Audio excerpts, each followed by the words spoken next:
आतंकवादी घोषित कर रहे हैं, राष्ट्रद्रोही घोषित कर रहे हैं। किसानों को आतंकवादी और राष्ट्रद्रोही कोई घोषित नहीं कर रहा। आप किसी एक मीडिया संस्थान का नाम बताएं जिसने किसानों को आतंकवादी घोषित किया हो।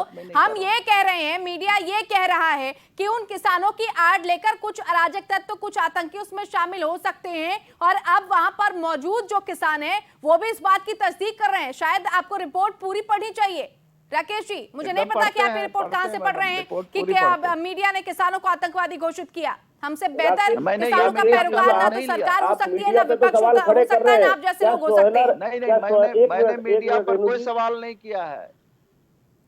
जी वसीम जी कुछ कहना चाहते हैं? सवाल नहीं किया है, मेरी मंशा नहीं है मीडिया पर बैठे हमारे मित्र बैठे हैं राकेश रमन जी जेएनयू से, ये तो मीडिया के ऊपर आरोप लगा रहे हैं। और क्या सोहेला रशीद के घर जो टेरर फंडिंग हुई है उसकी बात करें ना। क्या सोहेला रशीद को जो पैसे आ रहे हैं वो जायज आ रहे हैं, बिल्कुल ठीक आ रहे हैं?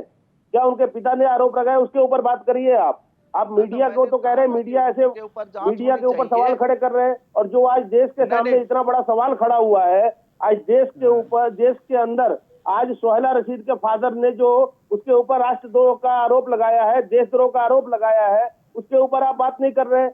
उस समय जब भारतीय जनता पार्टी के नेताओं ने ये मुद्दा उठाया था, और जब जेएनयू के अंदर भारत तेरे टुकड़े होंगे इंशाअल्लाह इंशाअल्लाह के नारे लगे थे, उस समय तो आप लोग बीजेपी के खिलाफ बात कर रहे थे। उस टाइम तो यहाँ तक कहा जा रहा था कि ये आवाज डबिंग है, इस पे छेड़छाड़ हुई है, उसको मीडिया पे सवाल खड़ा किया था।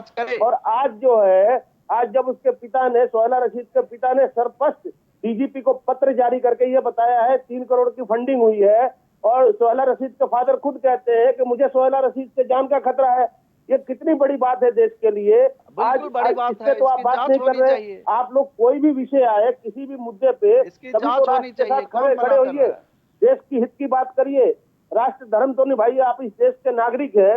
हर विषय पे आप लोग घुमा के लेके कभी मीडिया पे सवाल खड़े करते हैं, कभी भाजपा पे सरकार करते हैं। ऐसा कुछ नहीं है। कभी तो राष्ट्रवाद के मुद्दे पे आप आइए, कभी तो आप अपने ईमान से बात करिए, देश की बात करिए।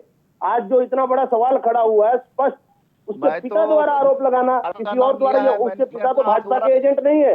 उस टाइम जब हम लोग बोलते थे, या कोई कार्यकर्ता या कोई भी आम नागरिक अगर सोहेला रशीद के ऊपर या इन गतिविधियों पे ये आरोप लगाते थे, तो उनको आप लोग डायरेक्ट हम लोगों को बोलते थे, या उन लोगों को बताइए भाजपा के लोग हैं, भाजपा के एजेंट है। अब आज उसके पिता ने आरोप लगाया तो भी भाजपा के एजेंट हो गए। मैंने इस बात पे बात करिए ना। का नाम लिया है ना किसी मीडिया आप लोगों को मीडिया के ऊपर सवाल खड़ा करना बहुत आसान है। मीडिया तो स्वतंत्र है, मीडिया तो राष्ट्रवाद की बात कर रहा है, देश हित में बात कर रहा है।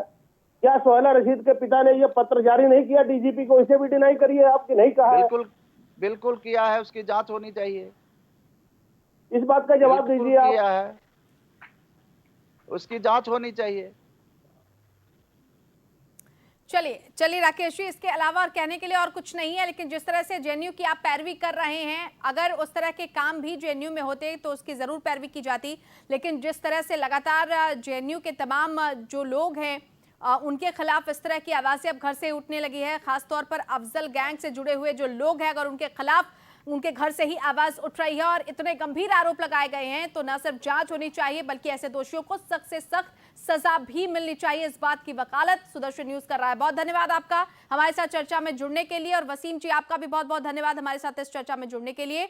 तो सोहेला रशीद पर उनके पिता ने जो गंभीर आरोप लगाए हैं, अब देखना होगा कि उसकी जांच के बाद क्या निष्कर्ष निकलता है। लेकिन सुदर्शन न्यूज ने बहुत पहले आपको ये बता दिया था, आपको ये चिता दिया था कि जेएनयू में देश विरोधी गतिविधियां संचालित होती हैं, और ये लोग न सिर्फ जेएनयू में बैठकर बल्कि देश के किसी भी हिस्से में बैठकर देश विरोधी गतिविधियों को अंजाम दे सकते हैं और देते भी रहते हैं। इसी के साथ इस खास पेशकश में फिलहाल इतना ही, लेकिन सुदर्शन न्यूज पर